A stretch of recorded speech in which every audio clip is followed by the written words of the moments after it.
President Donald Trump is preparing to issue an executive order that seeks to eliminate the Department of Education.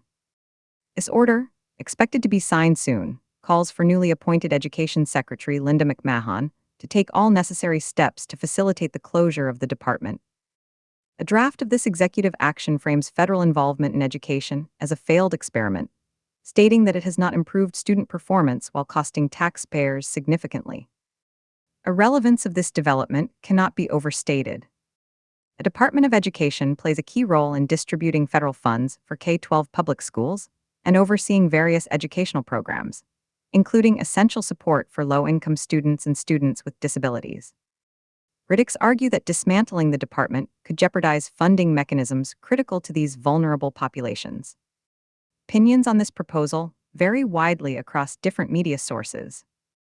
For instance, Louis Cassiano from Fox News noted Trump's long-standing disdain for what he views as bureaucratic failures within the education system.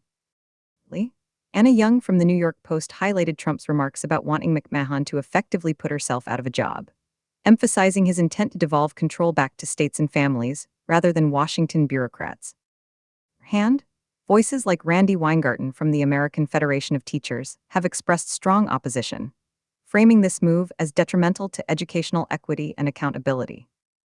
That any attempt by Trump or Congress to gut these programs would be a grave mistake, underscoring fears that such actions would harm underfunded schools and students who rely on federal assistance. We consider potential impacts. It's important to understand historical precedents regarding attempts at substantial government restructuring. A last major overhaul of education policy occurred during President Jimmy Carter's administration, when the department was established in 1979, amidst concerns over educational standards and access. Critics of similar past efforts often warn against disrupting funding streams that serve disadvantaged communities, a sentiment echoed by numerous advocates today. Moreover, there are significant legal hurdles involved in closing down a cabinet-level agency created by Congress and act requiring legislative approval, which seems unlikely given current political dynamics. Legislative experts point out that Republicans would need bipartisan support due to filibuster rules within Congress. This proposed action is part of broader trends where federal agencies face increased scrutiny regarding their effectiveness versus their costs, a discussion often framed around notions like government efficiency or bureaucratic bloat. Proponents argue for local autonomy in education decisions, while opponents worry about equity and access being compromised if such powers were devolved entirely back to individual states without oversight.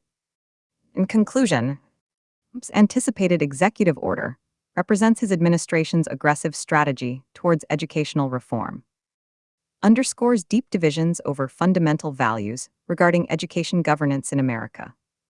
How much should Washington dictate versus how much should local entities control? As stakeholders await further developments, including possible congressional reactions, it's clear the situation will continue shaping discourse surrounding education policy well into the future.